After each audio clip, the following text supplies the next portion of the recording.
This video was brought to you by Brilliant. For most of modern history, the US dollar has been the world's reserve currency. And as such, the dollar makes up the majority of international reserves, most international trade is denominated in dollars, and everyone just wants dollars in times of crisis. However, in the last couple of weeks or so, there have been a number of headlines suggesting that the dollar's dominance is coming under threat from the yuan. So, analysts and politicians on both sides of the aisle have started fretting that this could be the beginning of the end for the dollar as the world's reserve currency, and potentially the end for the US's financial hegemony more generally. So in this video, we're going to explain what a reserve currency is, why some people are so worried that the dollar is on the way out, and whether the yuan could actually replace the dollar as the world's reserve currency. Hint, the answer is almost definitely no.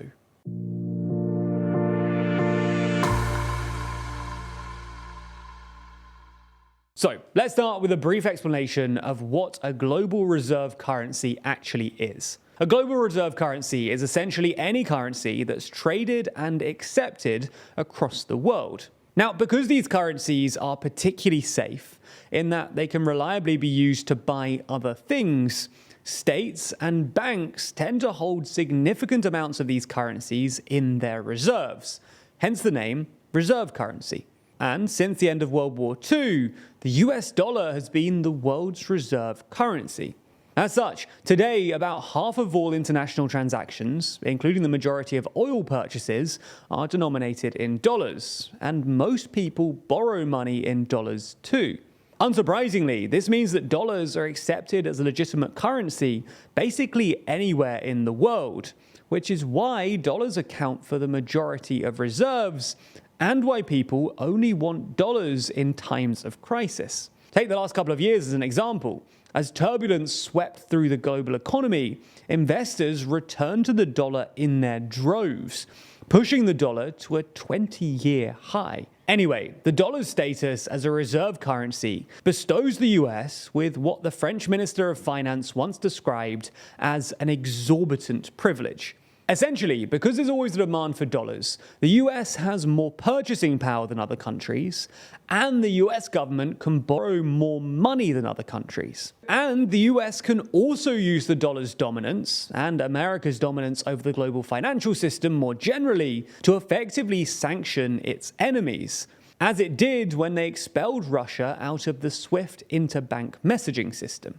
Now, this dominance and this power is something that both Russia and China have complained about in the past. After its financial crisis in the 90s, which forced many Russians to use the dollar instead of the ruble, the Russian parliament banned public officials from using dollars as a unit of account. And Dmitry Medvedev actually proposed a so-called super currency to replace the dollar in 2009. And when it comes to China, just a couple of months ago, the Chinese Foreign Ministry published The Perils of American Hegemony, which complained that the dollar is the main source of instability and uncertainty in the world economy, and argued that the US uses the dollar's status as the world's reserve currency to coerce other countries into serving America's political and economic strategy. Anyway, with the two sides agreed, just last week, Russia and China finally decided to do something about it, with Putin pledging to adopt the yuan as the currency of account for payments between Russia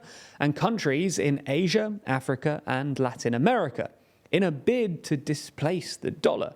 At the same time, there are a slew of other headlines about Brazil, France, and Saudi Arabia also moving away from the dollar. Now, this sparked some major anxiety in America. For instance, Fox News ran a panicked piece talking about how, if the US lost its status as the world's reserve currency, that would mean a complete implosion of the American economy, Weimar Republic kind of inflation, and America losing its superpower status. Fareed Zakira made a similar claim too, warning CNN viewers that the US wouldn't be able to afford its deficits if the US dollar lost its status as the world's reserve currency. So, is this really the end for the dollar and the US's power financially and politically? Well, No, not really. For starters, China and Russia made similar announcements in both 2009 and 2013, and not much happened in either instance. Plus, the claim that Brazil ditched the dollar isn't even really all that true. All that happened is that one bank in Brazil agreed to join China's new intra-bank payment system, which is why its announcement only made the 8th bullet point in a minor government press release. And this Brazilian bank also tried to do the same thing in 2009 and 2013 to no effect. Secondly, while multiple minor news outlets have reported that France is buying LNG in Yuan, they all cite the same Reuters report, and we couldn't even find the original report anyway. Thirdly, the Wall Street Journal article only claims that the Saudis are considering switching to the yuan, but nothing has actually happened yet. It's also worth saying that these headlines reoccur every few years. This one is from 2004, this is from 2007, this is from 2011, this is from 2018, and we even found this one from 1975. And every time, these predictions ended up being wrong. Now, while it is true that the dollar's proportion of global reserves has sunk from 72% in 1999 to 59% today, this is largely because developing countries no longer peg their currencies to the dollar. But the dollar is still by far and away the world's most popular currency. It's also used for the majority of international trade everywhere in the world apart from Europe, which uses the euro for obvious reasons. For context, the yuan accounts for about 3% of global reserve portfolios, and just 2% of international trade is denominated in the yuan. And that actually overstates things as well, because 1.5% of that 2% is between Hong Kong and mainland China. So if you exclude that, then the yuan actually does less international trade than the Mexican peso or the Polish zloty. Now, that doesn't mean that this will always be true. The yuan may well become more popular in the future. As we said, Russia is now agreeing to use it, and the PBOC is trying to increase the yuan's usage by extending swap lines to other central banks in Southeast Asia. These trends might also be accelerated by continued chaos in the US banking system, or possibly even the introduction of a digital yuan. But fundamentally, the yuan just can't replace the dollar, because that would require the PBOC to allow people to freely trade the yuan. Now, currently, the PBOC doesn't let this happen because they like to control the value of the yuan. And that's because generally, China likes their currency to be undervalued, because they're an export-based economy. And as such, an undervalued currency makes their exports more competitive. As such, if the PBOC want to maintain this control, the yuan just can't become the global reserve currency, because currently countries aren't able to easily purchase and sell it. To be honest, this is one of the big reasons why the pound became the world's reserve currency before the war, and the dollar became the world's reserve currency after it.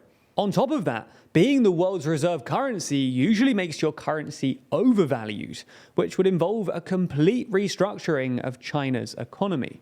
All in all then, while there are clearly some threats to the dollar and the US economy more generally, it doesn't seem likely that the Chinese yuan or any other currency is about to overtake the dollar's supremacy. Ultimately though, we'll have to keep an eye on this story and see if there are any trends that change this over the next weeks, days, and even minutes. But while we're waiting, it only takes a few minutes every day to massively improve your skills and safeguard your career against artificial intelligence. That's by investing in your own human intelligence. And that's where Brilliant.org comes in. Brilliant.org is the best way to learn maths and computer science in a fun and interactive way. Brilliant has thousands of lessons from foundational and advanced maths to AI, data science, neural networks, decision making, and more, with new lessons added monthly. That logical decision-making course is super interesting too, using principles from maths and science to help you reach your own decisions. And I'm not naming any names, but perhaps some politicians ought to get a Brilliant account. Anyway, you can try everything that Brilliant has to offer for free for a full 30 days by clicking our link in the description. Plus, the first 200 TLDR viewers to do that will get 20% off Brilliant's annual premium subscription. Thanks for your support, and thanks for watching TLDR.